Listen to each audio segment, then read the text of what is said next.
हर दिन एक भिखारी दरवाजे के पास आकर भीख मांगता था और घर का मालिक हमेशा घर के बाहर आते ही उसे देखकर फिर जाया करता।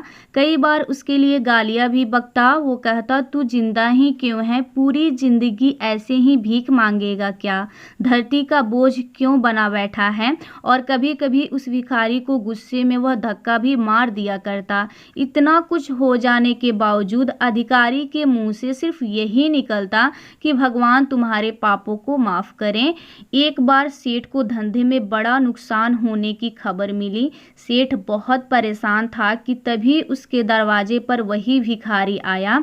गुस्से में अपना आपा खोते हुए सेठ ने उस भिखारी को पत्थर दे मारा। पत्थर लगने के कारण भिखारी का सर फूट गया और उसके सर से खून बहने लगा।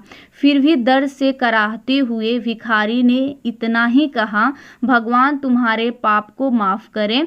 भिखारी वहां से चला गया। सेठ सोच में पड़ गए। भिखारी को पत्थर मारा, फिर भी उसने सिर्फ प्रार्थना की। सेठ का गुस्सा शांत हुआ। सेठ का मन शांत हुआ भिखारी का रहस्य जानने के लिए। सेठ ने भिखारी का पीछा करना शुरू कर दिया।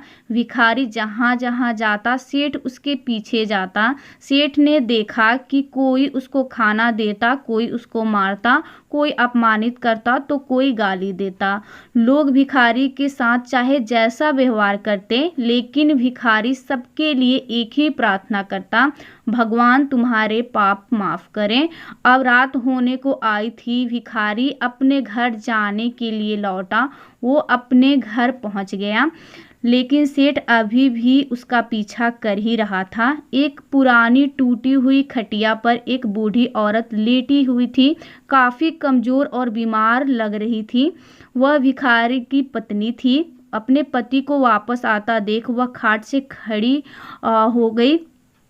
पत्नी ने अपने पति के भीख वाले कटोरे में देखा, उसमें सिर्फ आधी बासी रोटी थी। उसे देखकर वह बोली, आज बस इतना ही मिला?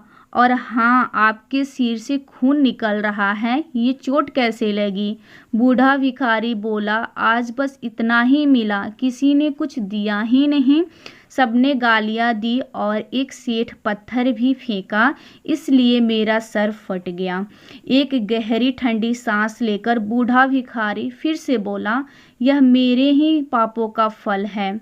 तुम्हें याद है कुछ साल पहले हम कितने अमीर थे? क्या कुछ नहीं था हमारे पास? हमारे पास हर चीज़ ज़रूरत से ज़्यादा थी, लेकिन हमने कभी दान नहीं किया। और उससे भी बुरा हमने उस अंधे भिखारी के साथ किया जो हमारे द्वार पर भीख मांगने आया करता था। बूढ़ी पत्नी की आंखों में आंसू आ गए। वह बोली, हाँ, हम उस बेचारे अंधे के साथ बहुत बुरा करते थे, उसका अपमान करते थे, उसे खाने के लिए रोटी की जगह कागज़ दिया करते, उसका मजाक उड़ाया करते और कभी कभी मार भी दिया करते। मैंने कभी उसको रास्ता नहीं दिखाया। एक बार मैंने उसके मुंह पर मिट्टी भी फेंकी थी और वह हमेशा दुखी होकर यही कहता कि भगवान तुम्हें तुम्हारे किए की सज़ा देगा, भगवान तुम्हारे पापों की सज़ा जरूर देगा।